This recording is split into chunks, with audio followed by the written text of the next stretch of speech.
ক্ষমতায় যারা থাকে তারা টিকে থাকার জন্যে রাষ্ট্রযন্ত্রকে ব্যবহার করে, এটা দেখে আসছে এবং সারা পৃথিবীতেই তাই। আপনি কি এই অডিওটা শুনছেন আপনি নিজে? সেটা হাসান লকিনু কি বলছে, ধরার কথা বলছে এবং পাশাপাশি আরেকটা বলছে যে অ্যারেস্ট করা হোক, একদিন রেখে ছাড়িয়ে দেওয়া হোক এবং কোনো প্রকার যাতে গুলি না চালানো হয় এবং সাউন্ড গ্রেনেড দিয়ে ভয় দেখানো হয়। ইট ডাজ নট মিন যে এখানে কিলিংয়ে পার্টিসিপেট করার জন্য উনি ইনসিস্ট করছেন। তো সরকার যে থাকবে সেই করবে না। আমার কাছে ভিডিও না, তখন তো ভিডিও ছিল না। 92-তে যখন গণ আদালতের করি, doctor Kamal Hossain, barrister Amirul Islam, barrister Shawkat Ali Khan, barrister Shafiq সহ যখন এইখান থেকে মিছিল বের করি, পুলিশে তো লাঠিচার্জ করছে। তখন তো আর ভিডিও অডিওর বিষয় ছিল না, কিন্তু ব্ল্যাক অ্যান্ড হোয়াইট ছবি আমার কাছে আছে এখনো। হ্যাঁ, তো এখন কালের ক্ষমতায় যারা থাকে তারা টিকে থাকার জন্যে রাষ্ট্রযন্ত্রকে ব্যবহার করে, এটা দেখে আসছে এবং সারা পৃথিবীতেই তাই।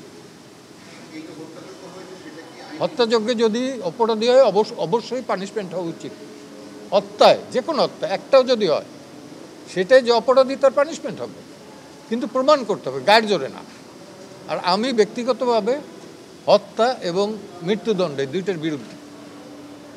যে কারণে কিন্তু আওয়ামী লীগ ক্ষমতায় থাকাকালীন একটা মুহূর্তের জন্য আমি এই ট্রাইব্যুনালে পাঠা দিই না, কোনো পক্ষেই না। কারণ একটা লোকের ফাঁসি দিবে, রাইটলি ও রংলি, এই যে মেরে ফেলা, এইটার পক্ষপাতে আমি না, ব্যক্তিগতভাবে আমি না।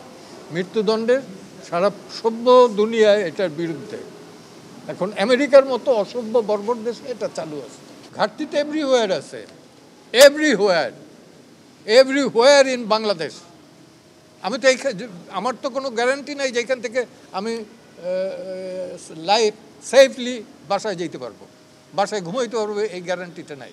একটা এক্সাম্পল দিই, গত মাসের 28 তারিখ প্রজন্ম মঞ্চ 71 থেকে আমি একটা গোল টেবিল বৈঠক ডাকছিলাম। ইস্যু কি? ইস্যু ছিল মুক্তিযুদ্ধের, মহান 71-এর মুক্তিযুদ্ধের যাতে কোনো রকম মর্যাদাহানি না হয় এবং 72-এর সংবিধানের সংরক্ষণ যাতে করা যায়, এইটা নিয়ে আলোচনা। এবং যারা ছিল অধিকাংশ ছিল অ্যাবাভ 70 এইজের। সেইখান থেকে মধ্যে 2-3 জন ছিল, মঞ্জুরুল আলম পান্না, কার্জন, আর কে, এই 2 জন ছিল বোধহয় ইয়াং, তাও অ্যাবাভ 60।